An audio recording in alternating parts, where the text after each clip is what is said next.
Hey YouTubers, got some big news for you today. This is going to be essential for you to watch my last video called Tribulation Trigger.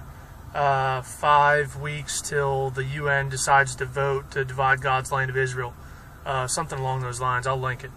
But you need to know that information for this information also be relevant, but I'll give you a rundown. On September 20th, the Palestinians are going to go to the UN to ask for recognition of the state of Palestine. And the General Assembly doesn't have the ability to create the state, but the Security Council does. And the only, I think there's 5 countries that hold veto power in the Security Council, one of them being the United States. In the past, the United States has vowed to veto any unilateral declaration of the Palestinian state. And in my last video, I said that I wouldn't be too surprised if this went to vote on the 20th and that America would either not veto or abstain from voting, something along those lines, which would allow the Palestinian statehood to become a resolution, while America sits back on the sidelines. So with that said, a very important article came out today. It's from Israel Today. The title is Obama to Israel, Apologize to Turkey or Else. Back in May 2010, most of you should be familiar that they sent the Mavi Marmara into Gaza to try to break the Israeli flotilla.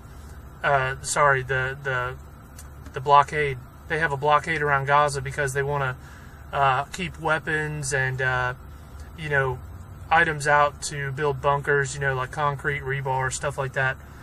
So they have a naval blockade on the Mediterranean so that no supplies can come in on Gaza's shore. So Israel stormed the boat, killed like 9 people in defense of their own country. And it stirred up a lot of international trouble, obviously. And now Obama is demanding, over a year and a half later, that Israel apologize to Turkey. Turkey and Israel used to be allies. It was actually kind of weird because Turkey is one of the countries listed in the Gog-Magog alliance, and up until that time, about 2010, Turkey was an ally with Israel. And a lot of people were like, well, how's this Gog-Magog thing ever going to work if Turkey is friends with Israel? Well, since 2010, that's no more. Turkey got very burned by this and has since broken off all cooperation with Israel. They stopped doing military exercises. I'm sure they cut off some trade and things like that. But to the point, this article says that Obama is demanding that Israel apologize for attacking that Gaza flotilla. And here's the key sentence in this article. According to Israeli diplomats cited in the Yediot report, that's the original newspaper that reported this, but it's probably in Hebrew.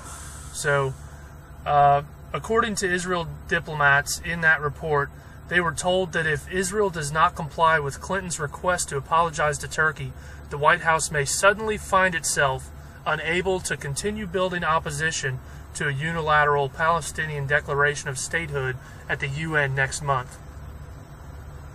You understand what that means? They've come up with their excuse to not veto, and they've been holding this card. They've been waiting to play this because why didn't they do this last fall? Why didn't they do this in the spring? Why did they wait till 5 weeks until the Palestinians go to the UN to demand this apology? Think about it. I mean, it's certainly politics, and they've been holding this card up their sleeve waiting to play it. Now, this other article here came out the same day. This one's from Israel National News, and it says, apologize to Turkey, Netanyahu tells Clinton no thanks. So they have already said they will not apologize, and I believe they're fully justified in not apologizing because they stopped that flotilla in defense of their own country. If they let all kinds of weapons and building supplies into Gaza, then it's just going to ramp up attacks against southern Israel. The key verse I keep bringing up, 1 Thessalonians 5:3 and 4. For they shall say peace and safety, then sudden destruction shall come upon them, as travail upon a woman with child, and they shall not escape. But ye, brethren, are not in darkness, that that day should overtake you as a thief. So let's say that this is the division of Israel in late September. They're going to be saying peace and safety, right? Say they pass this vote, and Palestine is going to become a state. Most of the world is going to be like, ooh, peace and safety, because, you know, they're going to... Two states. With Israel and Palestine. Living side by side in peace and security. Well, guess what is the following day? September 21st, the day after the vote, just happens to be International Peace Day. What a coincidence. So just try to use your imagination here. They go to vote on the 20th. Say they pass. All of a sudden, these 120 countries that support Palestine are going to be saying, ooh, peace and safety, because it's going to be all over the newspapers. The following day is going to be International Peace Day. All those people are going to be about, ooh, there's going to be peace in the Middle East because Palestine's going to be a state. Do you see where I'm going here? And then let's say a week later, Rosh Hashanah, Ellenin comes through, sudden destruction, because the nations of the world decided to divide God's land. I want you to take a look at this too. My dad showed me this when I was real young. Look at the peace symbol. What does it really mean? Flip it upside down. Now what does it look like? It's the same pose as Jesus on the cross. The peace symbol is Jesus on the cross upside down. A total sign of disrespect. And if you look at, like, I know you've seen those bumper stickers that say coexist and everything. Yes, peace is great and everything, but we are not called to interfaith. We're not called to stand in agreement with all these other faiths. Yes, we're supposed to love our brother, but we stand for the truth. The Bible is the truth. Jesus is the truth. And all the other roads lead to destruction. So this world peace with all these other religions, you know, if you stand next to a Muslim and a Buddhist and you don't tell him the true gospel of Jesus Christ, you're aiding in him following down the wrong path by standing in agreement with him.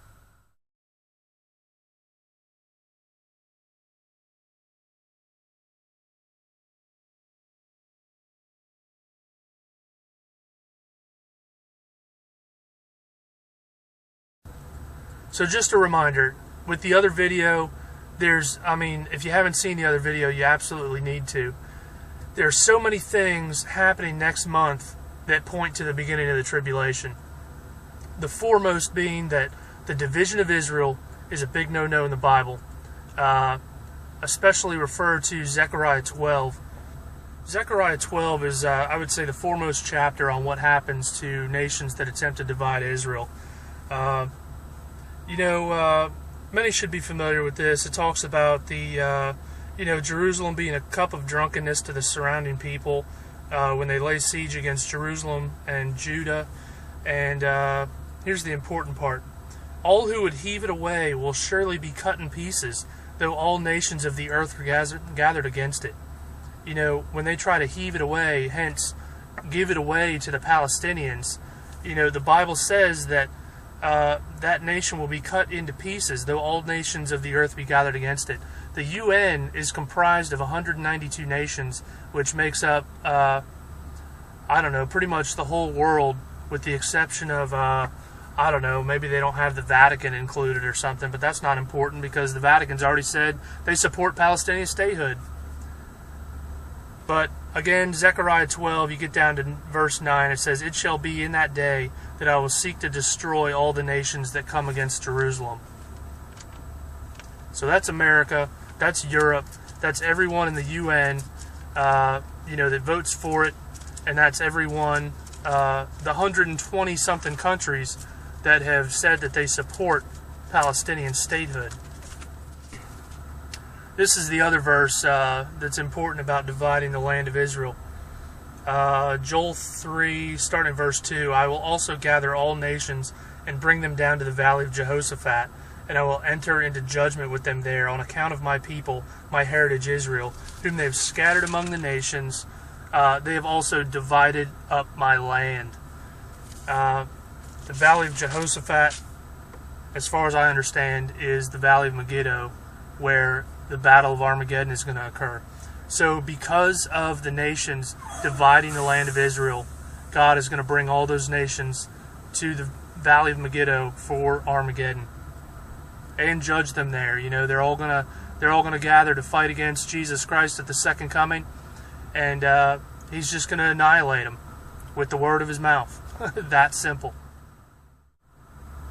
The key verse I keep bringing up, 1 Thessalonians 5:3 and 4.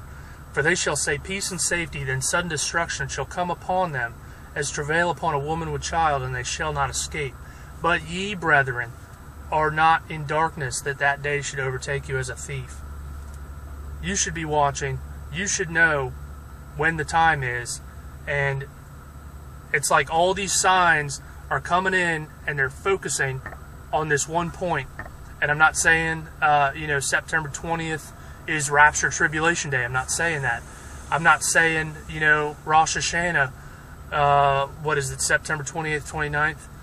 I'm not saying with 100% assuredness that it will all go down on that day. But the signs are overwhelming that that is the most probable time. And if you're not watching that time, if you're not prepared for that time, you're being very foolish. And you're not watching as you're commanded. If you want to sit back and say nobody knows the day or the hour, nobody's ever going to know when Jesus returns, you're going to be caught off guard. Sucks to be you. I hope you endure till the end. The details are going to come more into focus as we approach, late September. But what you can do now is make sure that you're right with Jesus Christ. Confess that you're a sinner. Turn away from your sin, because sin is rebellion against God. How can you confess faith in God, yet still rebel against Him willingly? So turn away from that sin. Yes, we're all going to fail. We're all going to fall short. But it is still our requirement to make that effort. Whatever comes this fall, be committed to Jesus Christ. Jesus was committed to you and laid down His life on your behalf. Are you that committed to Him that if it was asked of you, you would lay down your life for Him? Romans 12:1. I beseech you therefore, brethren, by the mercies of God, that you present your bodies a living sacrifice, holy, acceptable to God, which is your reasonable service. And with that, I say adieu.